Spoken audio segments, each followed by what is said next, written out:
Karina, can you tell us why did Zendesk decide to implement a dedicated whistleblowing and anonymous feedback solution?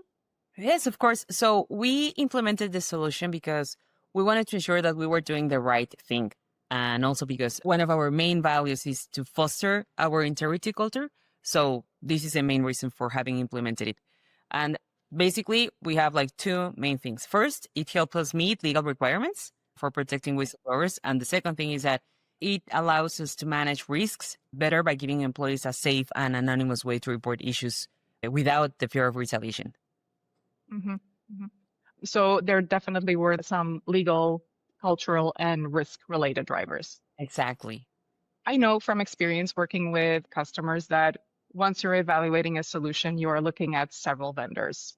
When you were going through this evaluation, what were, in your perspective, non-negotiables?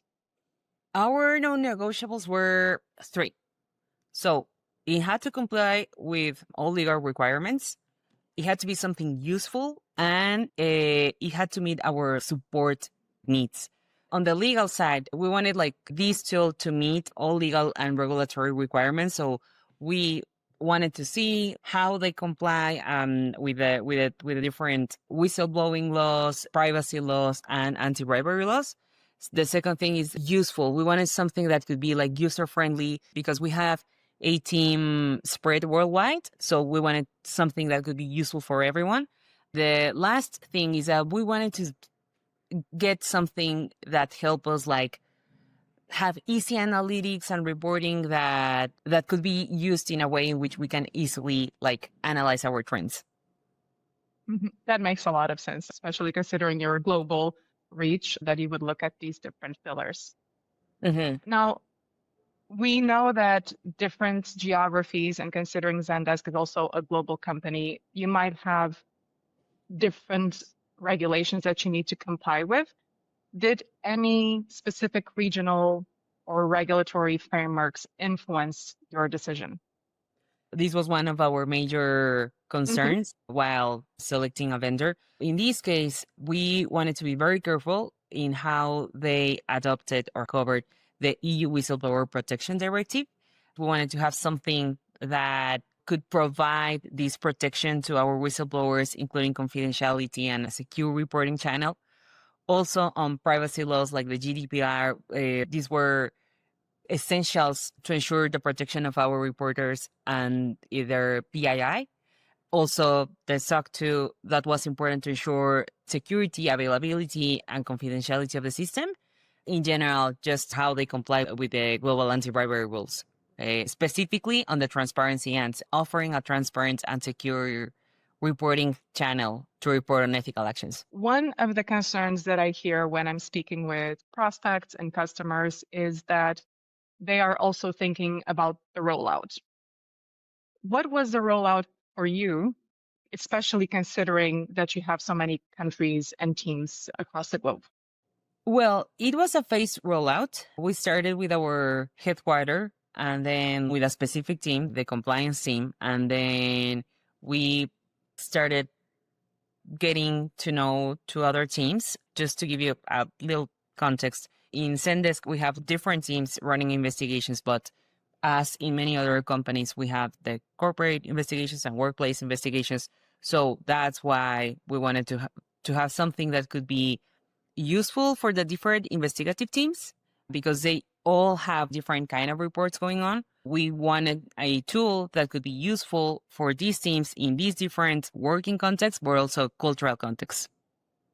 From that journey, do you have any lessons that you learned from that phased rollout? Yeah, I think that our lesson learned was the value of customizing the training for each department. Because depending on their investigation, both the investigation process and their investigation system, this specific and customized training would help them have a easier and smoothly introduction to the platform. In your perspective, what has been the most valuable to your compliance or legal team so far? I'd like to say the case management stands out as it let us effectively track and document investigations in a centralized system. A lot of cases you can have like too many whistleblowing tools to track, but having this centralized system allows us to have a better tracking of everything so that we make sure that we're not missing anything and we're handling everything under the same parameters and under the same system. Mhm. I imagine that decreases risk quite a bit as well for you. We spoke a bit about the phase rollout and how you went by teams and really focusing on the training for reach.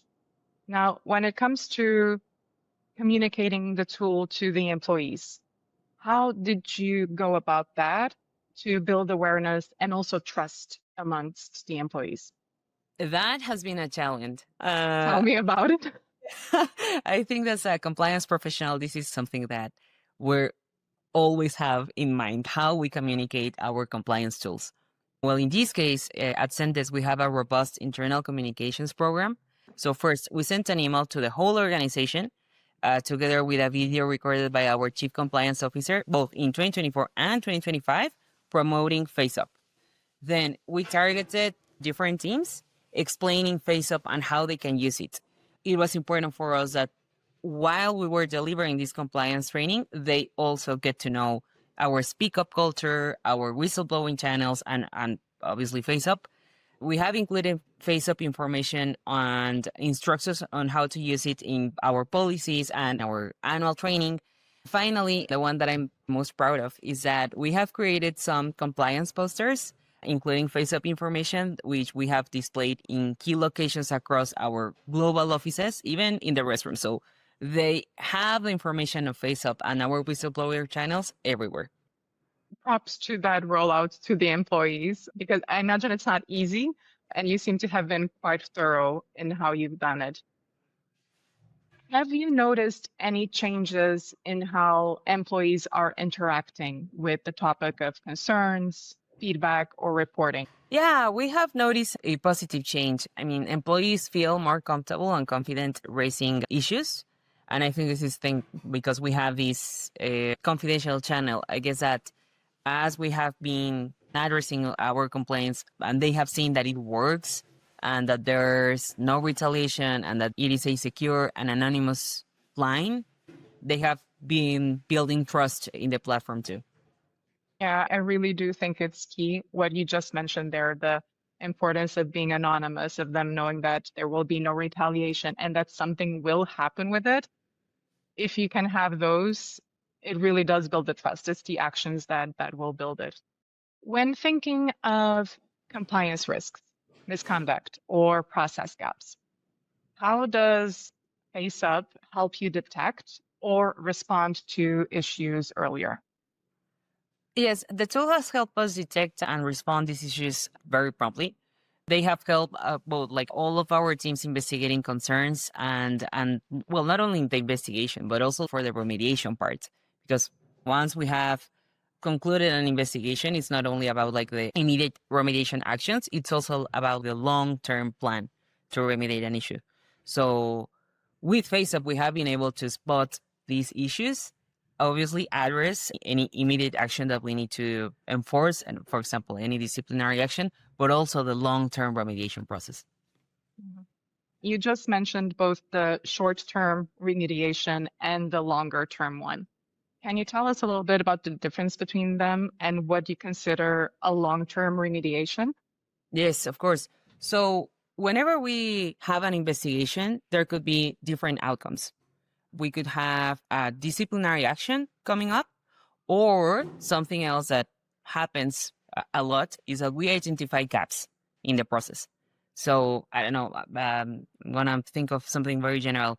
Let's imagine that there is an employee has stolen a computer, right? So from the workplace part or from the employee relations part, we have to put a disciplinary action to that employee that could potentially be a termination.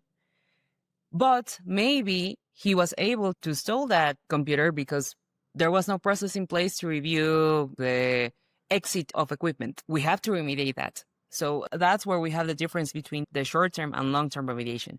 The short-term is the immediate action of firing or terminating that employee. And the long-term remediation is working together with our safety team or the workplace experience team or even the employee team or the building on how we can implement a process or a system to review what employees are taking out from our offices. Well, in terms of equipment. Going back to FaceUp, that is how we have been able to use it also. And it has been a very useful tool because we have been able to have in a centralized system all of our reports, being able to track how we are investigating an issue, if we have some trends, how we have been resolving an issue in both cases, on the short term and for the long term remediation process. I find it fascinating how one report can then have such touch points across the business and even longer term. So it's really fascinating to hear. And I think your job in compliance is not easy. But well, but we'll entertain. That's for sure. We mentioned earlier that you are a global team. We also mentioned different directives like the European one. How well has FaceUp supported you to work across these jurisdictions and even different cultural norms and expectations? Because what is okay in some countries in Europe might not be okay somewhere else. Yeah, I think that FaceUp is actually a very effective tool. So it has given us like an easy way to be used for our global teams, an easy way to adapt to the system and to the tool. And, you know, as Zendesk, we're in the customer support business. So here we're able to provide 24-hour service to our internal customers who are our employees and the reporters. So that's something that has been great because with this user-friendly interface, our teams have been able to adapt it fast, regardless of where they are located. And we can provide like this kind of 24-hour service to our reporters. Well, that's good to hear. I'm happy. We've been speaking a lot about the ethics and compliance side of things. How has FaceUp contributed to the ethics piece, but also the psychological safety initiatives? Yeah, you know, I think that's something that I have really liked about FaceUp. It is a safe and secure space for our employees. And that if they report something, because it is completely anonymous, it has both options, right? The anonymous and the non-anonymous, but still confidential reports. Our employees have been with less fear of retaliation, which allows us to improve our ethical and transparent culture at Zendesk. That is so important that you actually were able to give this peace of mind to the employees. So props to you for doing that. Not easy. Did you find any way to measure this internally or see how it is felt? Yes, we include in our annual training, we include a survey where some of the questions are, do you know what are your whistleblower tools and do you trust in your whistleblower tools? We don't have a 100% score, but it's increasing. So I think that that's, you know, like from 2024 to 2025, that increased. So we believe that that's like a good indication that we're in the right path. We have a lot of work to do as any you know, like as any compliance professional, but still we are encouraged and positive that we will continue getting a good result. Well, and we're here to support you on that however we can. We spoke a little bit about how FaceUp has been impacting your part of the work of the job and compliance, also the psychological safety for the employees. But has it impacted the business overall? Yes. So we evaluate this impact by looking at the number of reports and the trends. With the help of FaceUp, we have streamlined our investigation process, which has made it more efficient and it has allowed us to handle the concerns more effectively. So what that means is that our response and conclusion term has also reduced. Instead of having an investigation open for, it's just an example, but like, you know, like 200 or 300 days, because you have like so many different systems and so many different channels where we're not able to track everything. With FaceUp, we have been able to reduce the time. So yeah, that's the positive impact that we've seen at the company. I cannot even imagine having so many tools that they are all scattered, all the cases. That must have been a headache before. We're entering the final part of our conversation, and it's more about your reflections and recommendations regarding FaceUp or whistleblowing in general. When starting to use FaceUp, what pleasantly surprised you about it? Or was there anything unexpected in the adoption or feedback? I think that something that positively impacted me is how easy it is to use it. It's very user friendly, it's very intuitive, and it's actually nice. So when you see the graphics, it's very easy to use. You can select the different reports that you'd like. For example, we're a software tech company.